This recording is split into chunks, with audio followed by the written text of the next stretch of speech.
This is video 5 in a series about sellers. So I want to talk to you about how I sell homes in Morningside for over asking.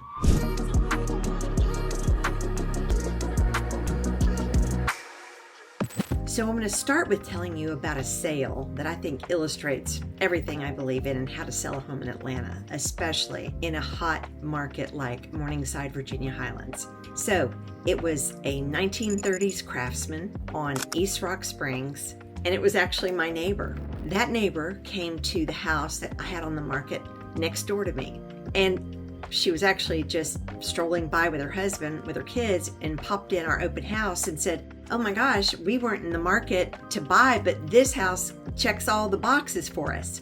So they bought that house, and that house they bought over list price. And then I put their house on the market after paint, cleaning up the floors, and doing some minor tweaking. I think the sellers spent about $15,000 on just tweaking. We had a pre-listing appraisal that came in at 1.2, and then we sold it cash for 1.4 after an open house as well to someone that I know. So this market is crazy. I want to tell you a little bit about this house. It had hardwood floors, a kitchen that had been thoughtfully updated. All the bathrooms were beautiful with current wallpaper. It was actually a perfect home. It had one or two imperfections, and it was a smaller yard, a little challenging floor plan. People were having a hard time visualizing living room, dining room, and how to set up their furniture. But when the owner and I sat down to talk about pricing, the seller had a number in mind. It was reasonable, but not strategic. That's when I got this pre-listing appraisal. The seller's starting point. So here was the seller's situation. They wanted to buy the house next door, but they owned this house. So fortunately, they could afford to buy the house next door to me and carry the one across the street for 60 to 90 days without any problem.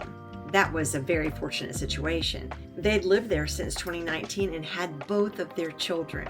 This nursery they had was to die for. And frankly, this is where the human story lives for the Chatel Group. We love helping families get to where they need to be because of family changes, relocating, or moving to a different school district. What I remember about that first conversation was that they were hoping to get 1.3 for the house. We got that pre-listing appraisal and it came back at 1.25. So I said, let's let the market pick the number. So we listed it at 1.25, and that first weekend of it being on the market, we had over 30 people come to the open house because our marketing is amazing. The funny thing about that is one of my friends called me and said, "Hey, are you listing this house? I'm actually on the way to see it with my father-in-law who's an agent." I said, "Come on, I'll meet you there." So he came and I did the dog and pony walkthrough with him, and they ended up buying that house. They paid 1.4 cash and closed in 2 weeks. And that's because the house was in move-in condition, move-in ready. The sellers had done every single thing we had asked them to do. They spent about $15,000, and it got them $100,000 more than what they thought they were going to get. What we realized, based on our knowledge of the neighborhood, is that perhaps the market is stronger than the seller thinks. So we threw out that number. Let's go in at 1.25, and voila, 1.4. So the moral of the story is trust Chatel Group to help you find that starting number so that it'll elicit over ask, multiple offers. Let the market choose the price of your house. Ultimately, the appraiser, you, nor me, can decide on the price. The buyer decides on the price. And then after that, the bank decides whether it's worth it for the buyer to buy that number. So there's several steps involved in here on how to price a home. Everything we saw in this neighborhood, like the comps, and we were using, again, event-based pricing, listing below the perceived market value to create urgency and competition, which we did.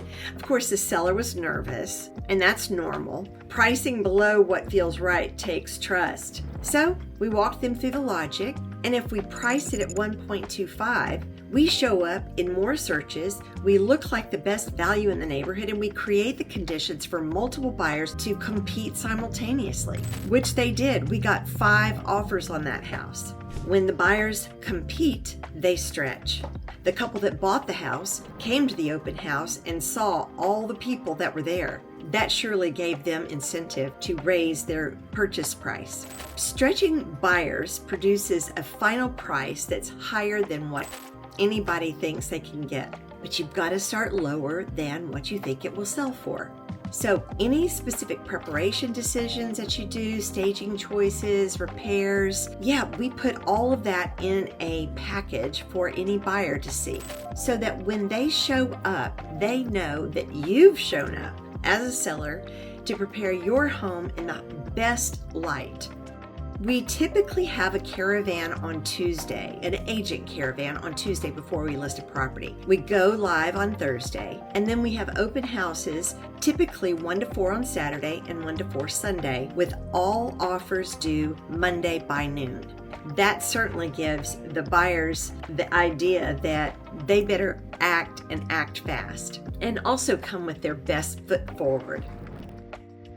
The real story of what happens that first weekend is how many showings. What is the energy that looks like in the open house? Were there any surprises? Were there any feedback that were red flags that we need to alert the seller about? But in this case, by Sunday, we had 5 offers. So now I want to walk you through how we evaluate them. We have an Excel spreadsheet that we put together for each of the multiple offer homes that we have.